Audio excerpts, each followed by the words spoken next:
Le bilan de toutes les questions qu'on s'est posées dans le domaine du transport en commun et de la mobilité, c'est dans Faut-il. Bienvenue.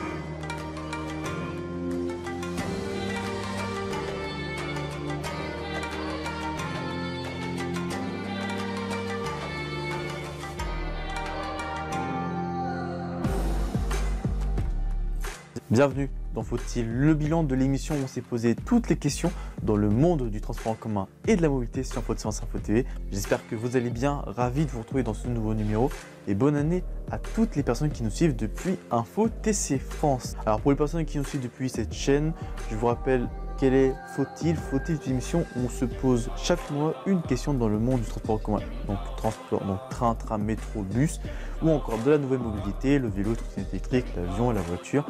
Voilà, ça c'est tous les thèmes qu'on en parlait.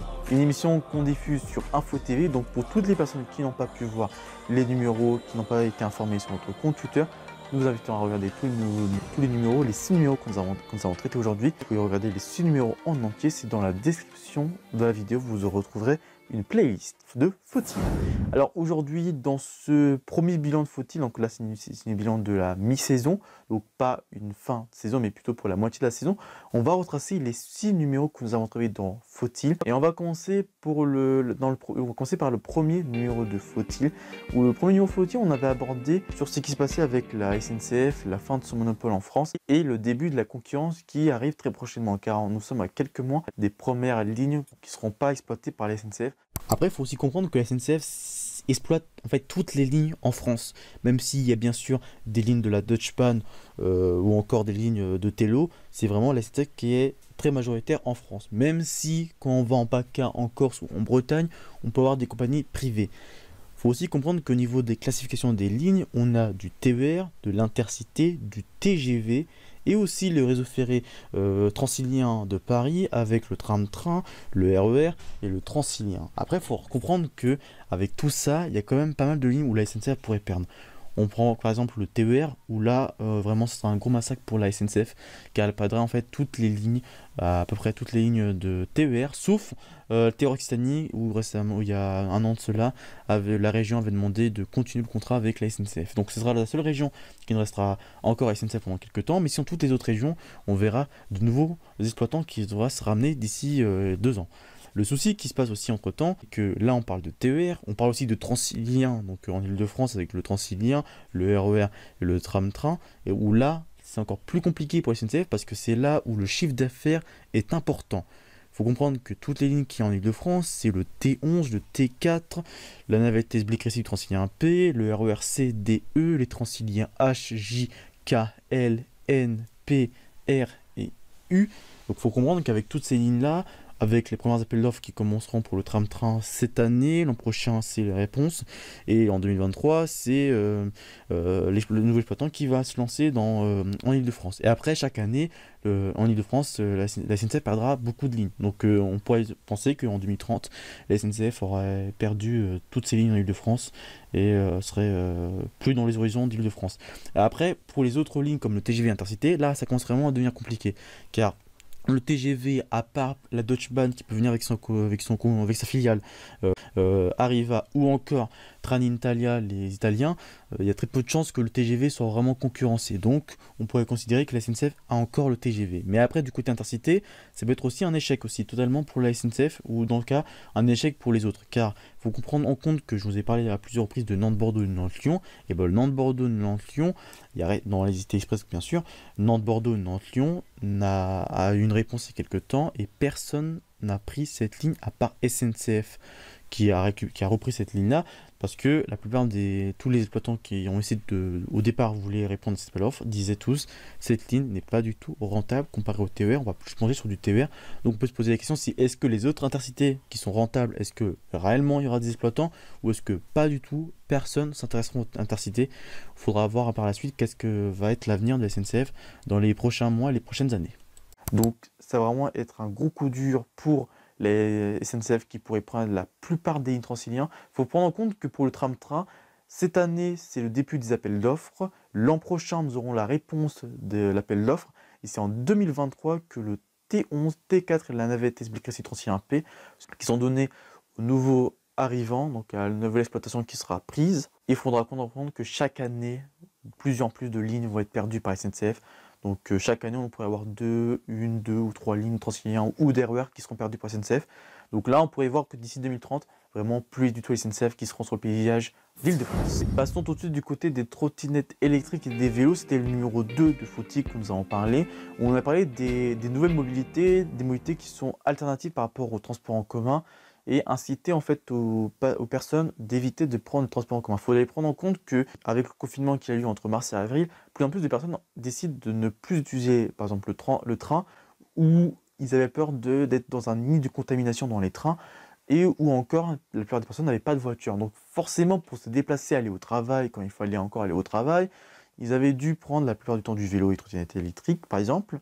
Et de plus en plus de pistes cyclables commencent à de plus en plus de pistes cyclables vraiment se créent et de plus en plus de personnes vraiment prennent le trottinette électrique ou encore le vélo. Si par exemple on va à Paris, maintenant on voit de plus en plus de personnes qui prennent ce moyen de locomotion. On peut aussi, on avait parlé aussi dans le numéro 2 du vélopolitain. C'est un peu comme si je vous disais que c'était le métropolitain avec des métros, mais cette fois-ci c'est pas avec des métros, c'est avec du vélo. Donc le vélopolitain, vous avez pu comprendre la référence.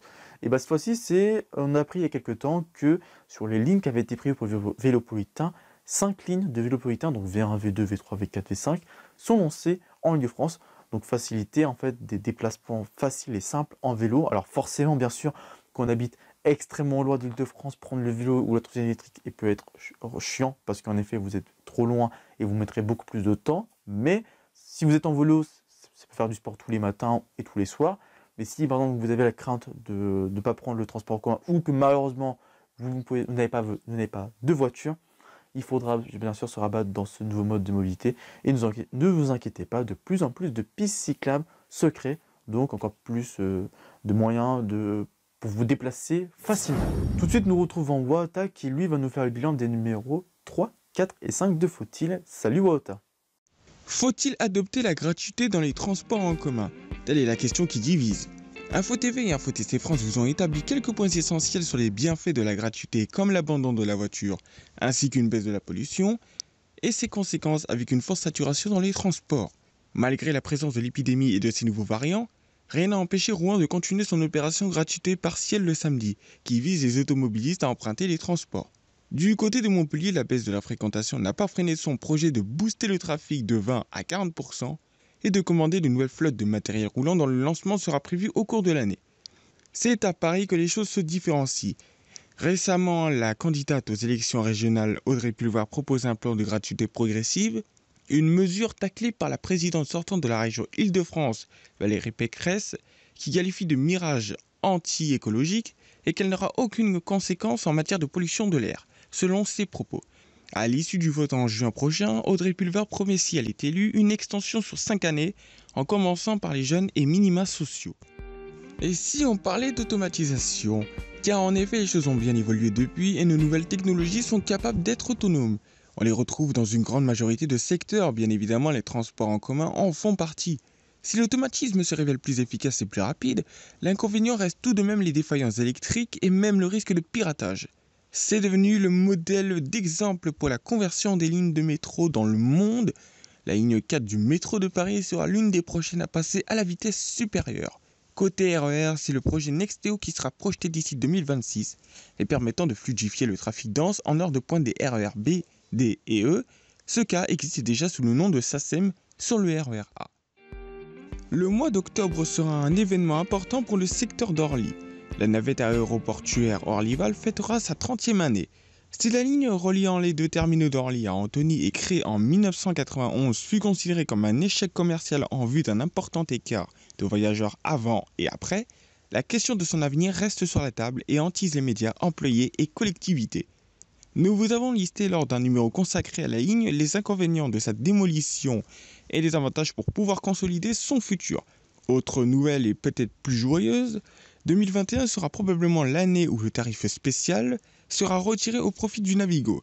Il ne reste plus qu'à savoir si la crise économique actuelle n'aura pas de grand impact sur ce bénéfice qu'attendent de nombreux voyageurs. Merci beaucoup, Wouter. Et le 6e numéro de Fauti, c'était sur le transport en commun dans les remontées mécaniques. Car il faut se rendre compte que les remontées mécaniques commencent à réellement se développer dans les villes. Et l'Amérique du Sud est pionnier dans ce mode de transport. Ah oui, il y a quand même pas mal de villes en Amérique qui ont adopté ce mode de transport. À l'instar du tramway, parce que c'est plus facile de gravir des montagnes. Alors que le télécabine peut utiliser l'espace aérien qui n'est pas du tout utilisé. Et forcément, il y en a bien sûr en Amérique du Sud, il y a aussi à New York, mais en France. Alors pourtant, on a quand même un constructeur français qui existe dans le monde internationalement. Malheureusement, en France, nous n'avons pas encore le remontée mécanique qui commence à se développer en France. Même s'il y en a eu à Brest qui circule actuellement, il y en a bientôt qui vont se ramener, mais c'est vraiment très peu. On a par exemple Toulouse qui sera la prochaine ligne de téléphérique à être lancée. C'est prévu pour été 2021. Nous aurons dans ce cas-là la même chose pour, alors ce sera plus tard mais plus loin, pour Horizon 2025, ce sera en Ile-de-France avec le câble 1 entre Bois-Mata et Créteil, Pointe-du-Lac correspondant avec le métro 8, une ligne qui fera 15 minutes pour 5 stations contre 50 minutes en bus pour ce trajet-là. Donc vous voyez vraiment que c'est vraiment, déjà en plus c'est à vol d'oiseau, donc beaucoup plus rapide et beaucoup plus simple parce qu'il peut gravir n'importe quel type d'obstacle et ça sera un gros avantage pour les habitants, pour se déplacer rapidement, car c'est quand même une ligne qui circulera toutes les 30 secondes en heure de creux, toutes les 20 secondes en heure de pointe, et 5 heures minuit, comme un métro ou un bus classique. Ensuite, nous aurons Lyon qui a récemment annoncé en janvier l'intention de créer leur première ligne de télécabine urbaine pour 2026, et Grenoble qui est aussi dans le même cas que Lyon. Alors peut-être pas prévu pour les mêmes années, je crois que c'est prévu pour 2025 pour eux, mais aussi dans la même idée de prévoir aussi des lignes de télécabine urbaine. Alors forcément, en Ile-de-France, j'avais parlé qu'il y avait 15 lignes qui avaient été prévues, mais sur les 15 lignes, actuellement, on est prévu aux alentours de 4 lignes sur les 15 lignes, parce que forcément, les différentes villes et tout ne sont pas du tout d'accord à déployer ce mode de transport. Voilà, fin de ce numéro de Faut-il le bilan sur Info France et Info TV. Merci à vous de nous avoir suivis.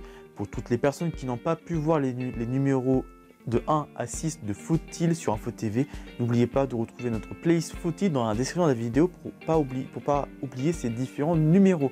Sinon, pour ne pas rater les prochains numéros, vous pouvez bien sûr savoir toutes les informations sur notre compte Twitter ITCF_national. Sinon, vous pouvez voir toute l'actualité qui continue sur notre compte, sur nos deux comptes régionaux, Twitter et Instagram, ITCF_Paris Île-de-France et Info France Paris Île-de-France. Et pour savoir sur toute l'actualité de notre partenaire Info TV sur son site internet, sa page Twitter et sa page Instagram. Prochain rendez-vous sur Info TV, on se retrouve samedi dans 2 semaines pour le 7e numéro de Faut-il. Et nous on se retrouvera très prochainement sur Info France pour de prochains numéros. Merci à Wouter qui est avec moi aujourd'hui pour le bilan du numéro 3, 4 et 5 de Faut-il et à Baptiste Combé qui a monté ce numéro. D'ici là, passez une très bonne journée sur Info France et Info TV. D'ici là, portez bien et d'ici là, restez curieux. Ciao.